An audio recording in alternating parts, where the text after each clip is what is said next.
먼저 우리 지역 당선인부터 살펴보도록 할까요? 우리 지역은 이제 다들 아까 말씀 다 해주셨듯이 이제 광주와 전남에서 단체장은 이제 민주당의 강기정 후보와 김영로 후보가 당선이 됐고요. 그 다음에 이제 시의원도 이제 비례대표 한석을 제외하고는 22명이 다 민주당에서 차지를 했죠. 네. 지금 광주광역시 의원 당선인의 얼굴이 또 지나가고 있습니다. 다 이제 푸른색으로 덧배가 돼 있어서 네. 익숙하다면 익숙하고 또 근데 마지막에 이제 빨간색이 이번에 한 자리가 이제 노란색에서 빨간색으로 바뀌었습니다. 네, 어떻게 됐는지는 저희가 조금 이따가 또 자세하게 설명을 해드리도록 하겠습니다. 네, 선거 결과를 보면 13대 4가 될 뻔했는데 정말 극적으로 12대 5가 됐죠. 오늘 새벽에 경기도지사 김동연 후보가 정말 극적으로 역전을 하면서 한 자리를 더 얻어갔는데 결과 어떻게 분석하고 계신가요? 예, 지지 여부와 상관없이 이제 새벽에 펼쳐진 그 역전 드라마 때문에 많은 분들이 아침에 손에 땀을 쥐고 아마 지켜보셨을 것 같은데요. 그러나 이제 이 한 자리가 추가됐다고 해서 민주당이 패배가 아닌 것은 아니고 경기도를 또 빼앗기긴 했지만 국민의힘이 또 승리가 아닌 것은 아닌 뭐 그런 선거라고 생각을 합니다. 아무래도 이제 정권 초반에 치러지는 지방선거다 보니까 대통령 선거에 대한 영향 속에서 또는 출범식에 대한 기억 속에서 그리고 사실 이번 지방선거 기간 동안에도 윤석열 대통령이 이제 전국을 돌면서 여러 가지 행사에 참여해서 간접적으로 또 지원도 했기 때문에 사실 민주당으로서는 불리한 선거일 수밖에 없었죠. 그러나 이제 단지 구도가 불리하기 때문에만 진 것은 아닌 것 같고요. 내용적으로도 문제가 많이 있었습니다. 사실 대선 패배 이후에 제대로 수습을 하지 못하고 바로 지방선거에 뛰어들다 보니까 전반적으로 마치 뭐랄까요, 축구 경기나 농구 경기를 보는데 감독 없이 싸우는 선수들 같은 그런 모습이 연출됐죠. 그러다 보니까 당내 분란 모습도 자꾸 보였고요. 그래서 이제 유권자들 특히나 민주당을 대선에서 지지했던 분들도 눈살을 찌푸리지 않을 수 없었고 그것이 이제 저조한 투표율로 나타난 것 같습니다. 네.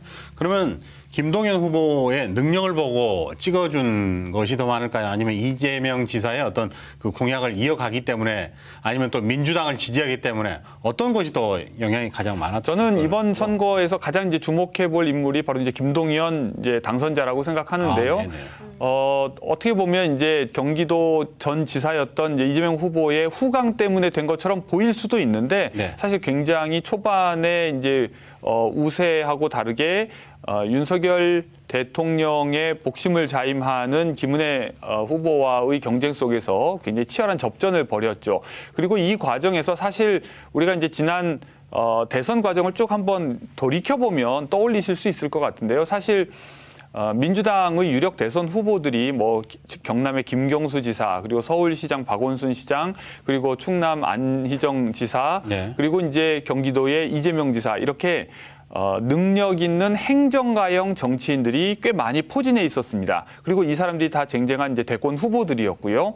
그런데 이제 어떻게 안 좋은 일로 이제 3명의 후보들이 사실상 이제 대선 경쟁에서 떨어져 나가고 이재명 후보 혼자 이제 대선 경쟁에 뛰어들었는데요.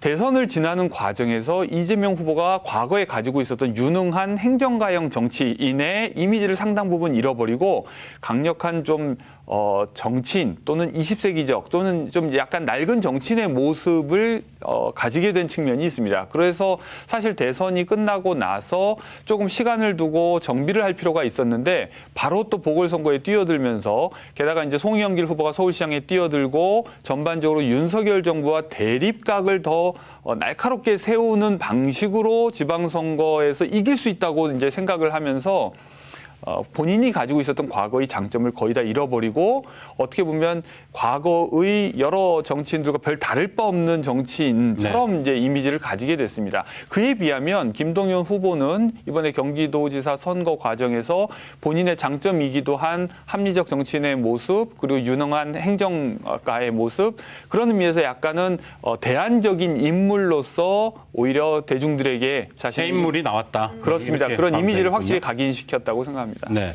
자, 그러면은 뭐 민주당 내부에서는 조금 전에 저희가 계속해서 정밀하게 분석을 해드렸던 경기도지사 그 선거와 관련해서 이겼기 때문에 졌지만 잘 싸웠다 이런 평가도 나오곤 하는데 또 다른 의견도 있겠죠.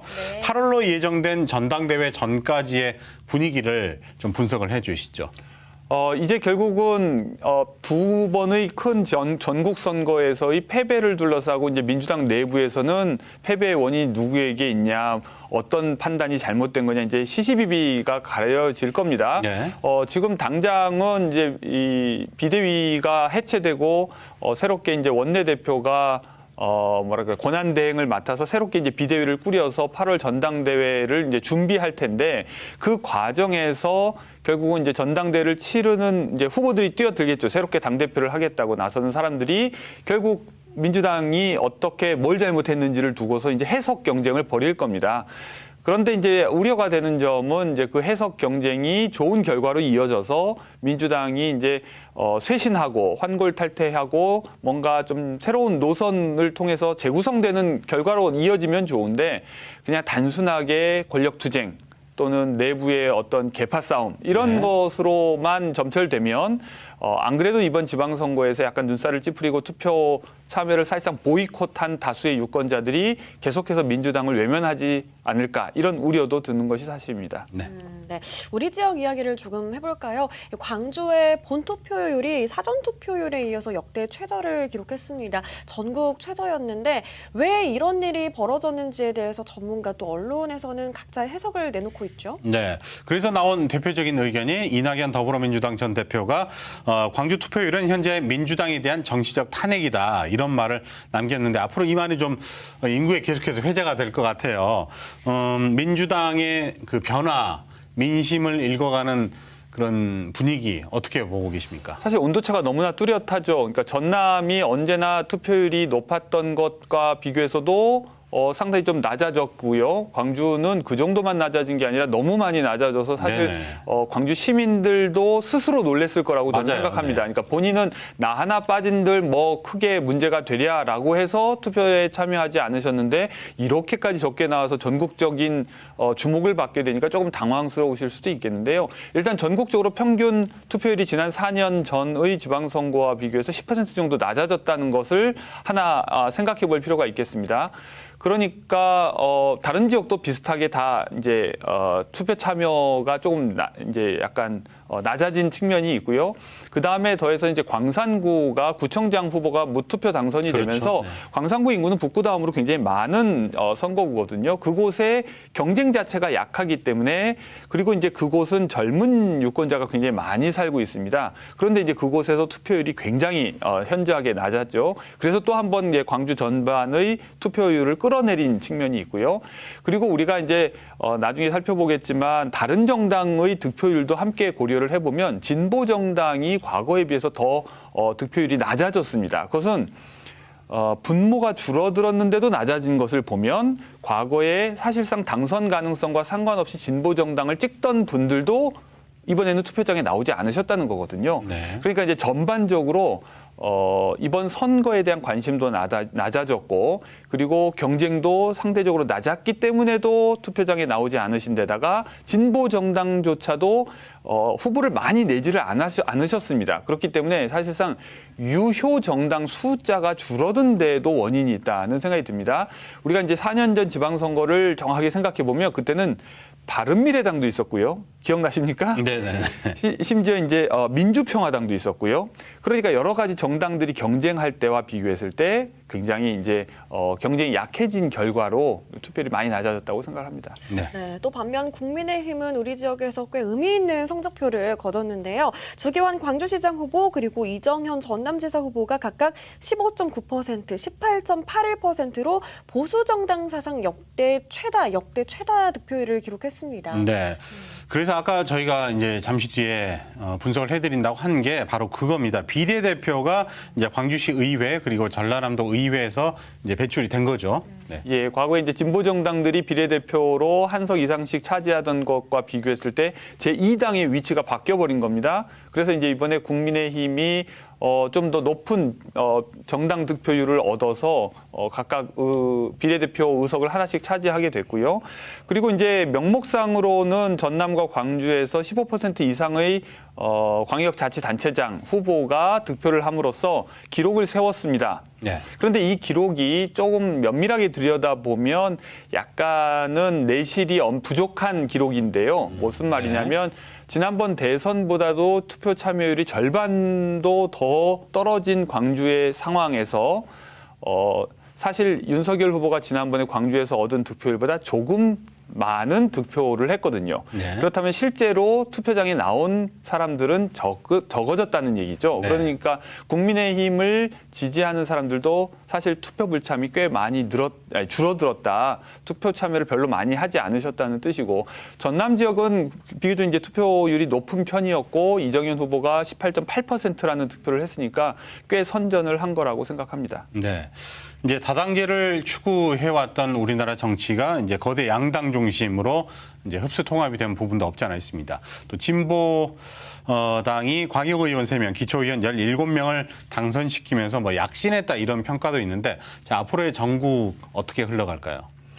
진보 정당들, 특히 이제 정의당은 전국적 정당으로서의 위상이 굉장히 실추가 됐기 때문에 앞으로 당 내에서 이 당이 어느 방향으로 나아가야 할지를 두고서 이제 치열한 논쟁이 벌어질 것 같습니다. 네. 세간에서는 이제 정의당이 이제 페미니즘 정당으로 변했다, 심지어는 비하하면서 이제 태투당이 됐다, 뭐 이렇게까지 얘기를 했으니까 이제 정의당 내에서 이제 고민이 굉장히 깊을 거라고 생각하고요.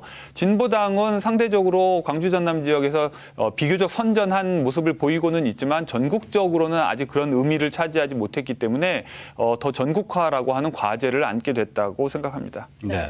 교육감 이야기도 한번 해볼까요? 전국 17개 시도교육감 선거 결과 진보 성향 후보가 9명, 중도 성향 후보가 8명이 당선이 됐는데, 어떻게 보면 8년 정도 가량 이어진 진보 교육감 시대가 이제 끝나고 어느 정도 균형을 맞췄다고 볼 수 있습니다. 여기에도 의미가 있겠죠?